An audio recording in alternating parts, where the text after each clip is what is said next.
Hello and welcome to this week's edition of the Hooligan Report. I'm your host as always, SM, and with me I have Typeclub, Hey, and I also have Cooksen. Sup?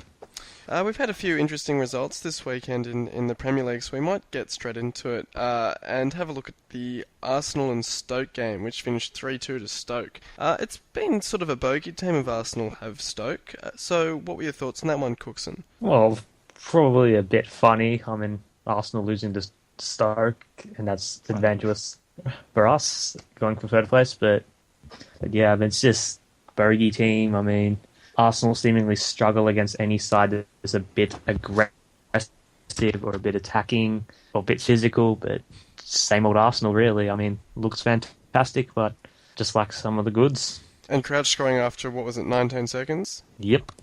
Well, thereabouts. I mean, 3-0 down at half time. I mean, and then you see, it's probably going to be a bit off the tangent, but dare I say, but Arsene Wenger he should have left after the FA Cup. I'd agree with you. I mean, I think when they were staring down the barrel, 2-0 down to little old Hull, I think there were a lot of thoughts going through Arsenal supporters' minds that perhaps that was the end of the road for Arsene Wenger. And even though they ended up winning the match, maybe that should have been the end of the road for him. Yeah, I mean, brilliant coach, don't get me wrong, but he's what? I mean, he's done very well considering he's had to pay off a stadium or et cetera, but he's just it's lost. not going to happen until he steps down because the board just don't seem like they're going to do it.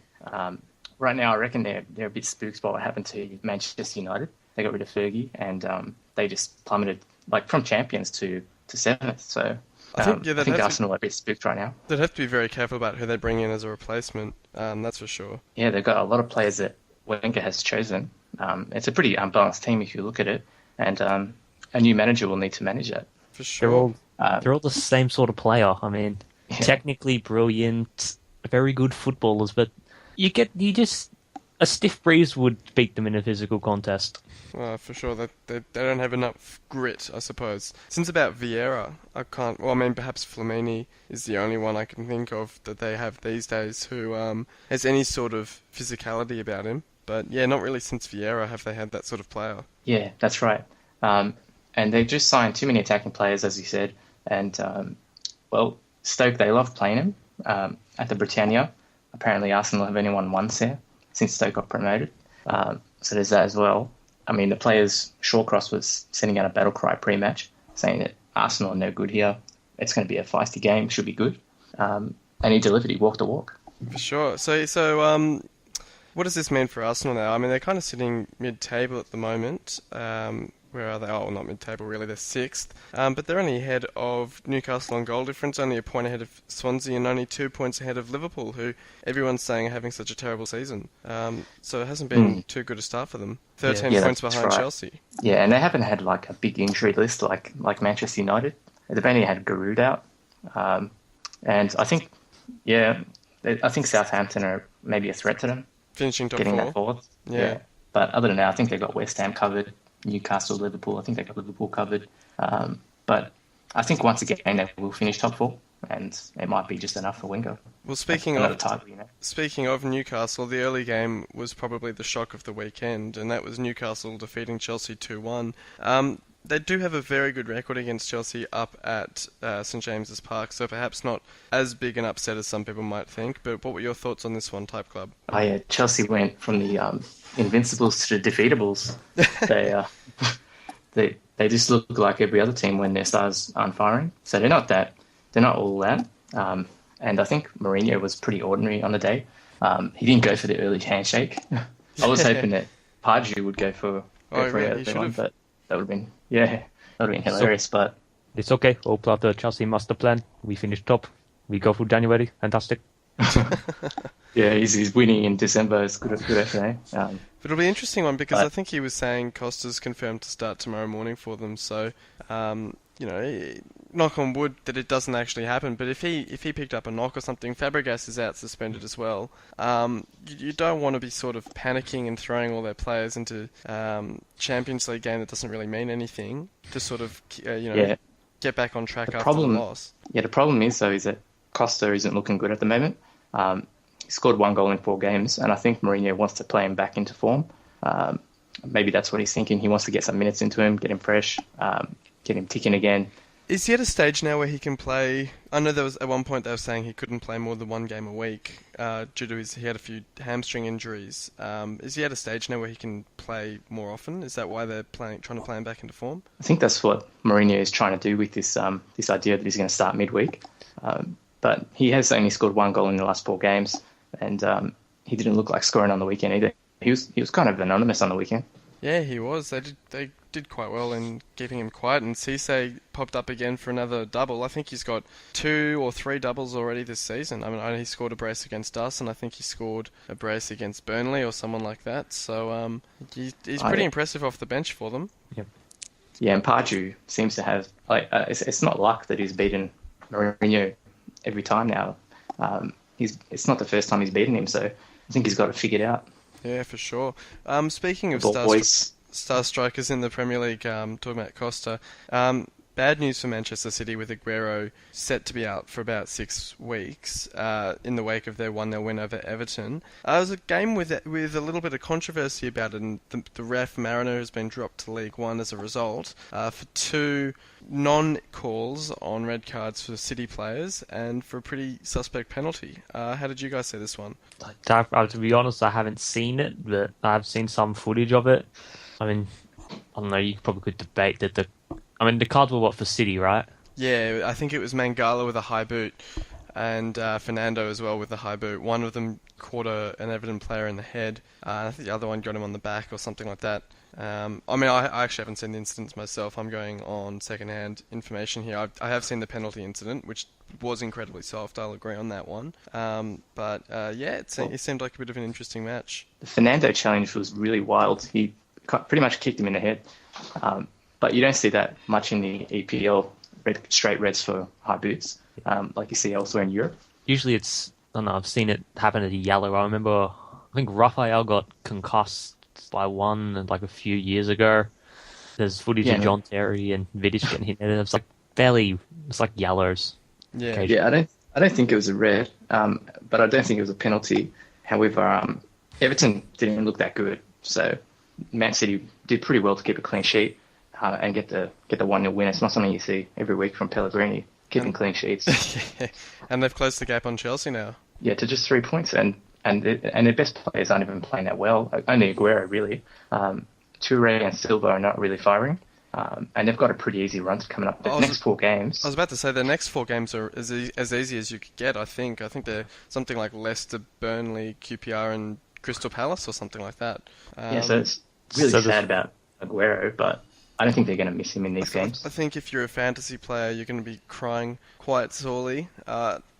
With him sitting out those 4 games, it would have been very nice to get a couple of goals under his belt in those ones. But otherwise, I think as a City supporter, you know that you're going to be getting the points regardless.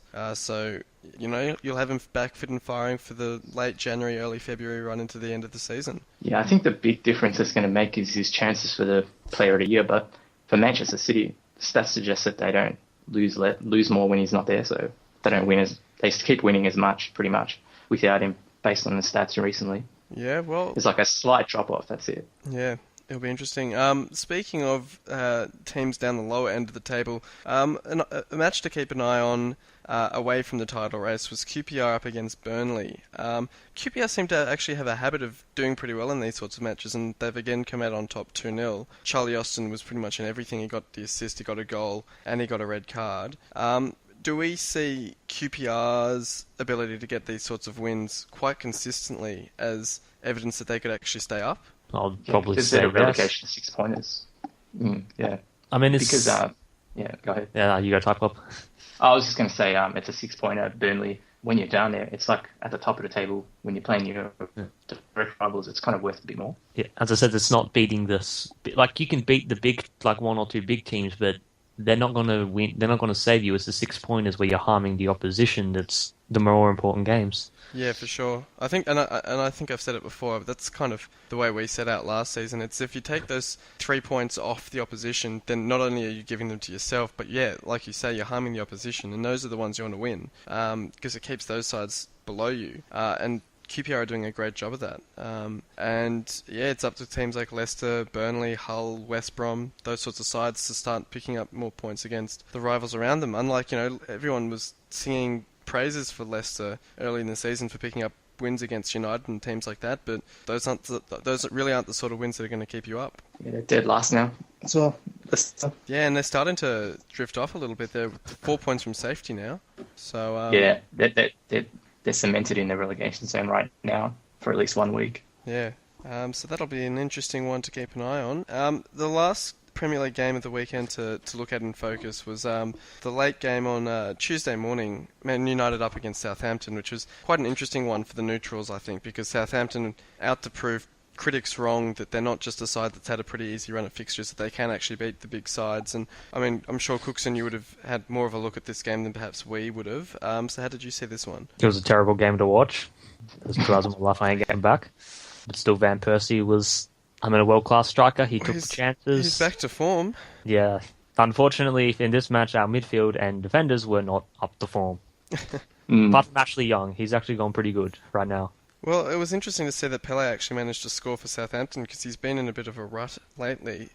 So it's pretty good signs for Southampton if he can get back amongst the goals, but certainly good signs for you guys if Van Persie can continue on with that sort of form. I think he's your top scorer now.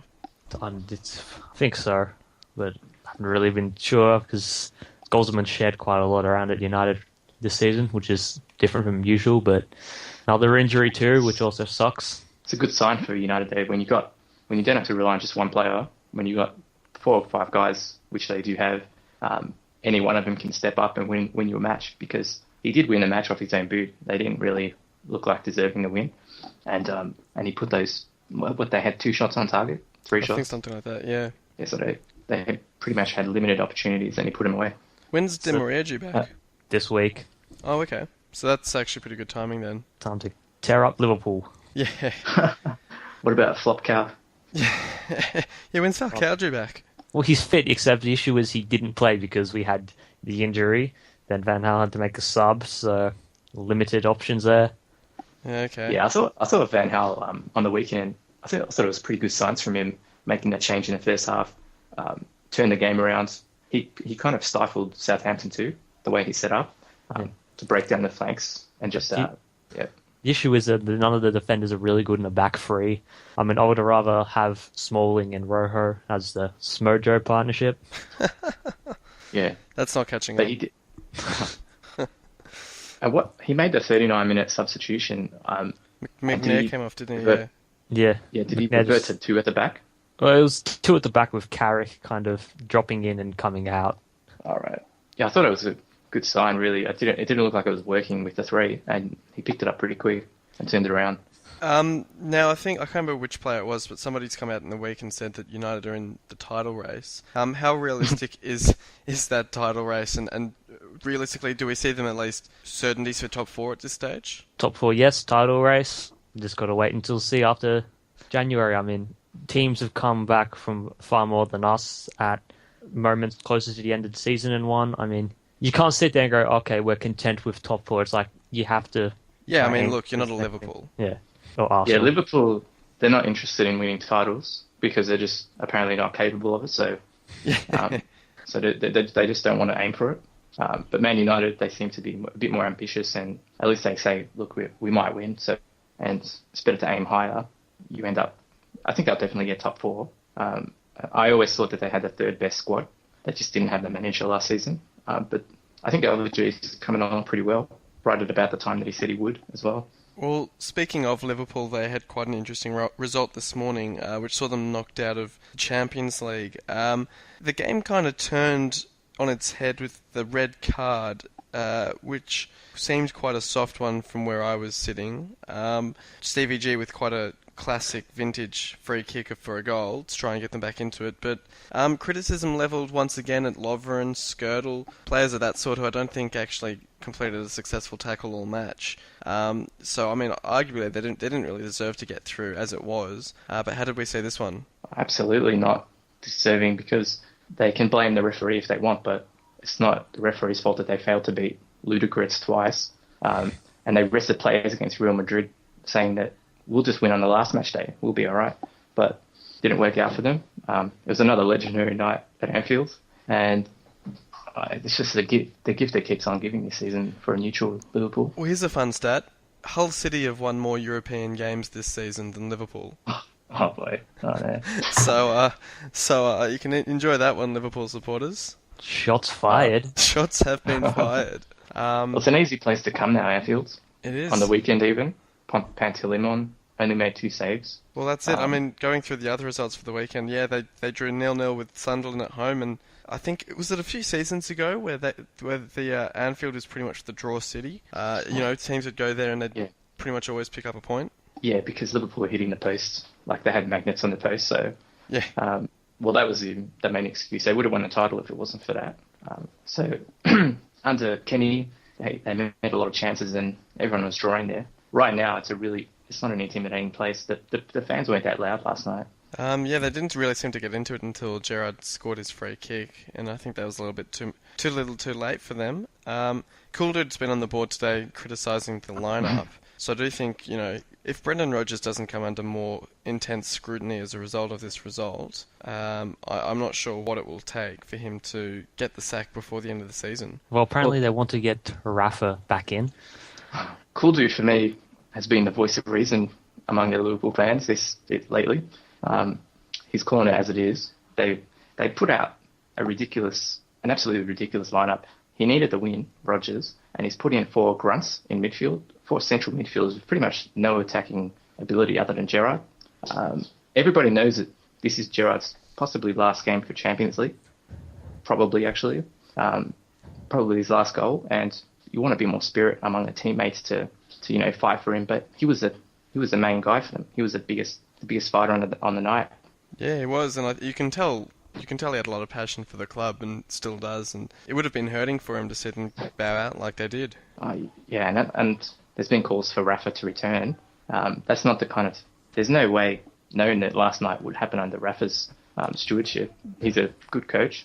I think it's a bad option actually. You could bring him in now and he'd have a good chance of winning the UEFA Cup. Europa, right? We've covered the Liverpool drew with 0-0 with Sunderland. The other results in the Premier League at the same time, we also had Spurs who drew 0-0 with Crystal Palace.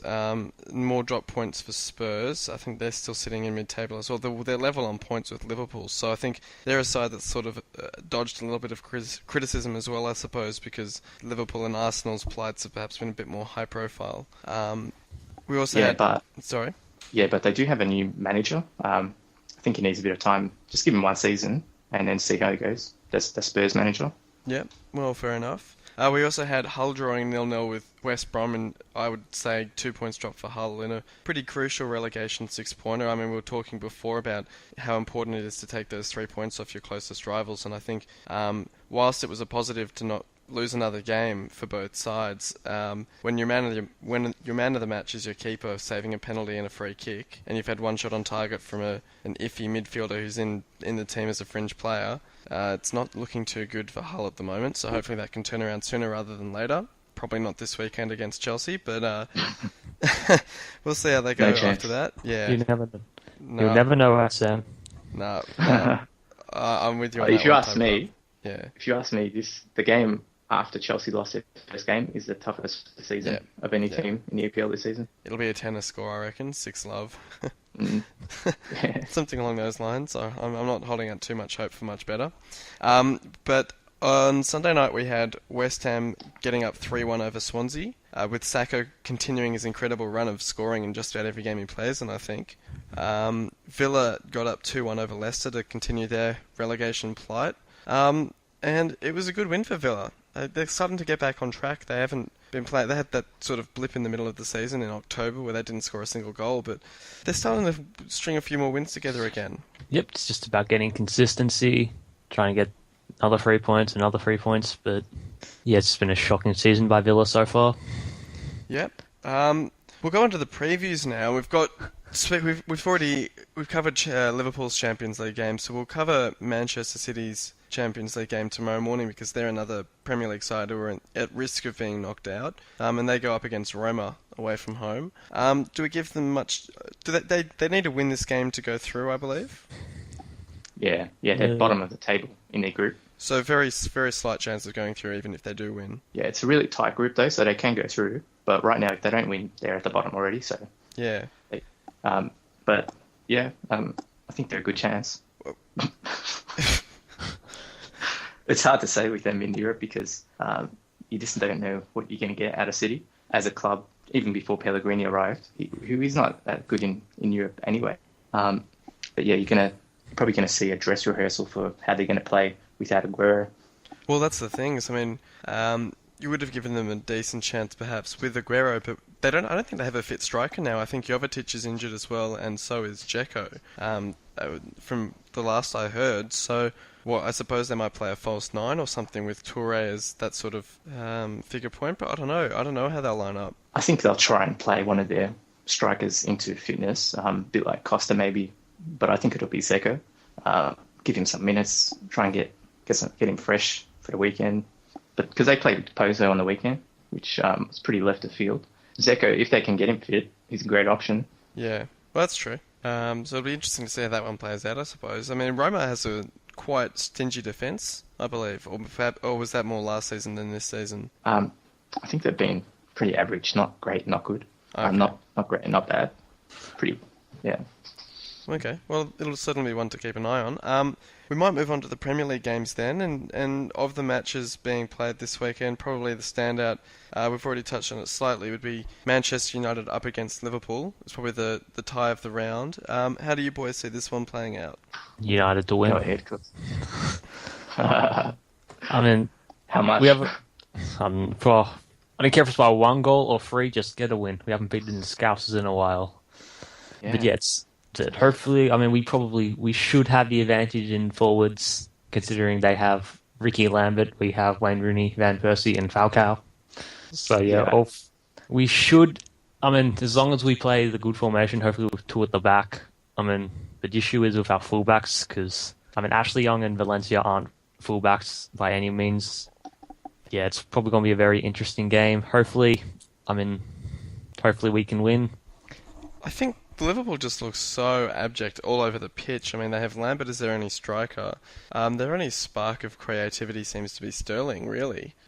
So, I mean, if you can't get over a side like that, with, as you say, the forwards that you have available, the firepower you have, you really should be putting them away 2 or 3-0. Their bounce back ability is just very bad. Rodgers can't seem to turn around the rot. What's happening is you're watching them and they're still passing the ball okay, but they're not doing the movement off the ball, which they were last season really well. Pass and move, brilliant. But this season, they pass the ball and they think their job's done, and they seem to just walk around the pitch. It's really, I don't know what they have to do, but they're at their lowest point of the season. Probably the lowest point under Rodgers, certainly. So it's a good time to play them, and they don't seem to respond well to adversity. And United have won 5 games in a row now, so they're certainly flying high at the moment in terms of confidence. So it's probably not the time of season you'd want to be playing United if you're a Liverpool supporter, I suppose. So score predictions? 2-0 United. We're going for Van Persie and Rooney. 3-0, Rooney double, Mata. Yeah, I might go 3-0. I'll go Van Persie with 1, and I reckon Di Maria might chip in with a couple on his return. The late game on Saturday night is Arsenal up against Newcastle. We could see back-to-back losses for Arsenal here because I reckon Newcastle are in a bit of trouble in terms of keepers. So I think they're down to their 3rd-string keeper, so that could prove to be their undoing. But everywhere else on the pitch, Newcastle seem to be finally getting everything clicking into gear. So it could be quite an interesting one. Yeah, and Arsenal really low on confidence as well, it seems, just because their fans are fighting with each other after the match. There's a lot of pressure on... There's probably never been more pressure on Wenger than right now as well. So whether the players want to put in a good performance to give them a bit of good press remains to be seen. Alexis is in the red zone, which is a big concern, isn't it? That's what Wenger said. I believe so, yeah. Yeah, so Alexis is in the red zone. I don't know what that means, if he's in really good form or if it has some other meaning, but... I thought he meant in terms of being run into the ground. I thought it as in like he was being a bit overplayed. Yeah, that's what he means. Right. But I don't think you single out. You're by far best player for a negative thing. I don't know. He's in the red zone. I don't know. Maybe we've got to look at that. Did he as a did he possible. play this morning? Not sure actually. Because I don't actually recall him didn't see playing. that. So he might have actually had a rest this morning, which might help him for the weekend, I guess. But Maybe he's in the orange zone now then. yeah, cooling back down. Yeah. The closest he is to green, the better, I guess. But no, it sounds like an interesting match because Newcastle seem to have quite a decent record against the bigger clubs. I mean, they've already beaten Liverpool, they've beaten Chelsea, they've beaten Tottenham. They seem to be able to play against the big sides quite well. It's at the Emirates though, which will probably help Arsenal. But no, who knows? Cooksen, what do you reckon? We'll go for a 2-2 draw. Recalling the nice comeback Newcastle had, was it 2 or 3 seasons ago where they came back from 4 goals down? No, it's just Sanchez is probably in good. Sanchez is in too good a form, but Newcastle also are going pretty decent, so a draw, yeah. No, fair enough. And Typeclub?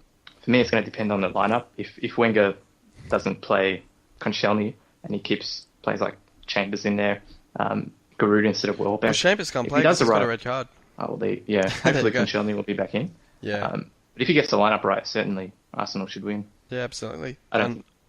Just because of the Newcastle third choice keeper, and because I think Arsenal will be too good at home. Yeah, I do think the third choice keeper might be Newcastle's undoing. So I reckon maybe Arsenal 2-1, but I reckon Newcastle might snatch an early goal to put a lot of pressure on Wenger. So we'll see how they respond to that one. In the other big game of the round, I guess we've already mentioned it a little bit. We'll talk about Chelsea up against Hull, just in terms of whether. I mean, I think we've all agreed Chelsea will bounce back and win. In terms of getting their confidence back on track in the title race, how do we see this one? Yeah, go ahead, Cooksen. Oh, sorry, what was the game again? Was it Chelsea Hull? Chelsea. Didn't we already do this one? We mentioned it briefly before. Probably Chelsea to win. Not by 6-0. I mean, you're too pessimistic there, Sam. I expect a 3-0 win to Chelsea. I think it'll be interesting to see how they go without Fabregas, because he's obviously suspended for this match. And I guess we can tie this discussion into talking about fantasy football this week, because I think a lot of people would have Fabregas in their side. It poses an interesting one as to whether... I mean, for instance, I've traded him out for Hazard, who I actually think is a much better scoring option from Chelsea. But I don't know about you guys, whether you'd keep Fabregas in the team and just put him on the bench for this week. Fabregas to Hazard isn't a bad move, but for me, I don't have either one. So I'm quite happy with this because Fabregas is dropping points. He's only going to miss 1 week. But right now he's dropping points. If you sell him for just 1 week, you're probably not going to bring him back because that's a waste of his value, rise and drop. Because you would have bought him before his rise. Now he's earned like 6 or 7 points. You sell him, you can't bring him back in. Otherwise, it's just really dumb. But you've obviously chosen to go with Hazard, which isn't a bad move. I got rid of Fabregas a couple of weeks ago. I didn't take him out this week. I'm just saying that I was quite happy now that. I mean, he's still owned by quite a lot of people, so I think it's wise sometimes to recognise when players aren't actually giving you the scoring output that their popularity suggests they should have. Oh yeah, definitely. If right now I think the guy who is not so popular just because of his form throughout the season, but going forward is a possible good guy to come in for that price is Toure. Yeah. He's had a really good 3 weeks, but their form going forward looks pretty easy, and they need somebody to step up in place of Aguero. So I think I've actually brought him in this week. I think that's a good move. I agree. I think Toure is definitely one that I'd be looking at to bring in. As you said, they've got such an easy run, and with Aguero out, there'll be chances for other players to step up and score a couple of goals here and there. And obviously, he put the penalty away on the weekend against Everton, so he's starting to find the back of the net a bit more in recent weeks. So he'd definitely be one to watch. The only thing is African Cup of Nations. I'm not sure if he travels there or not. I think Ivory Coast. I think Ivory Coast did make it, so I think he'd be going over for that. It's the same. I've had Wilfred Broney in the team for a couple of weeks now, and he's another one that you have to be wary of because he'll be heading off for the African Cup of Nations as well. So yeah, it's gonna throw the spanner in the works for a couple of sides in the Premier League. I mean, you also have to consider that there's the Asian Cup, which will take Jedinak away from Crystal Palace. So there'll be a couple of sides come January who will be potentially without a couple of their star players. Yeah, that's right. It's not my team. It's not United. It's not fun. Yeah, I was just thinking that United don't really have any of those guys from Africa and Asia. They're all Europeans or South American. Yeah. I mean, there aren't too many other games to preview this weekend, just casting my eye over it. I mean, we've got Burnley up against Southampton, which is seemingly quite one-sided. Crystal Palace against Stoke is probably one that wouldn't be for the neutrals, unless you're a rugby supporter wanting to give a game of football a go. It's a two-for-one Tony Pulis Cup, I suppose. Yeah. Leicester up against Man City, and so we've got Chelsea up against Hull and Leicester up against Man City in probably two games where Leicester and Hull might just be looking to contain the goal difference damage, I suspect. Yeah, it's not. I don't think it's going to be. I think it's going to be two of those games. It's going to be not pretty. Leicester and Hull are in pretty bad form, and both the teams they're playing need a win. Chelsea, I just think the game after their first loss was always going to be the toughest, no matter who you are facing Chelsea. We also have Sunderland up against West Ham in another pretty nothing game, I suspect, because Sunderland are they're not in any poor form, but they're not really in danger of dropping into the relegation zone immediately. And West Ham up in third, they're up in fourth, I should say, are flying at the moment. West Ham, yeah. Go ahead, Cooksen. Well, you'd expect West Ham to win, but it's probably just going to be one of those regulation 2-0 victories to West Ham. Just no controversy. Just getting it done. Yeah, normal Saturday afternoon at the footy. Andy Carroll with another couple of headed goals, I suspect. He's looking all right for them at the moment. Anything. West Ham are looking amazing. Yeah. They're very balanced everywhere on the pitch. And Carroll, he's like Allardyce has probably got the perfect team for what he needs to play. I remember Allardyce. That's why they're so high up. At the start of the season, they were getting results, but he was complaining that they weren't getting enough clean sheets because that's the way he likes to play his football. And I think even he would grudgingly admit now, with where they're sitting on the table, that if they're giving up a couple of clean sheets to be sitting fourth on the table after 15 games, that he'll take it. Yeah, he must be pretty happy with what's going on with their form. I think they'll want to win, and I don't see how it's not. I don't see any other result. And I think this is probably the longest Premier League season's gone without a manager sacked. Just thinking on Allardyce, he's changed around the way he plays and he's secured his job. We've also got West Brom up against Aston Villa also at the in the 2 a.m. time slot. And that's another two sides with managers who, at the start of the season, you might have placed as the first or second favourites of getting the sack, and both have almost solidified their position as managers. I mean, Alan Irvine not as much as Paul Lambert perhaps, but they're both looking quite strong in the job now. Yeah, Rodgers is maybe the only one. Probably, he must be the favourite to get sacked first at this point. What do you reckon?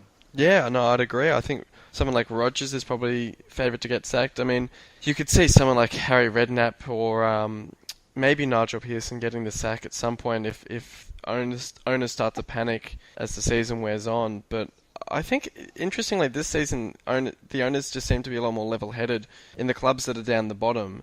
For instance, I think we're talking pre-season with Masked Magician and Sean Dyke's basically been guaranteed the job even if they get relegated. And I know that our owners have a lot of support for Steve Bruce, so I don't see him being sacked anytime soon either. So I think it's interesting to see, and it's a different strategy from last season where Sunderland and Crystal Palace acted very quickly and very early, and it actually ended up saving their seasons.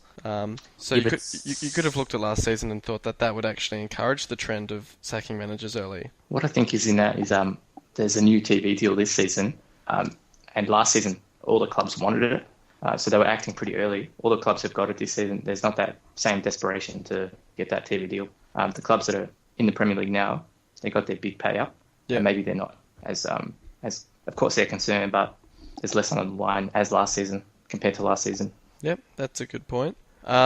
Rounding off the weekend, we have Swansea up against Spurs and Everton up against QPR. Swansea and Everton both at home. So there's a couple of standout fixtures there. We've got the United Liverpool game and the Arsenal Newcastle probably as the picks for the neutral. So no, it'll be an interesting weekend, I suspect. Cooksen, do you have a foul on the floor nominee? Unfortunately, it's probably my most favourite player in the world. Yeah? It's Ronaldo. I mean, it was just shocking. I mean, come on, Ronnie. You could have controlled it, done something fancy and blasted into the net. Yeah. Don't I hold that, thought this was Cooksen. coming. Yeah, I predicted this would be the Fallon for this week. It was a good dive by Ronnie. I don't know what that ref was thinking. That was a pretty obvious dive. The replays make him look a bit ridiculous too. I love to see Ronaldo putting the penalties away, but I don't like to see him diving. Yeah. He's on a bit of a ridiculous scoring streak at the moment. Can anyone stop him? I mean, Messi I think matched the hat-trick the next day or the next night. So it seems like the competition between them is heating up a bit. Competition for what? Sorry.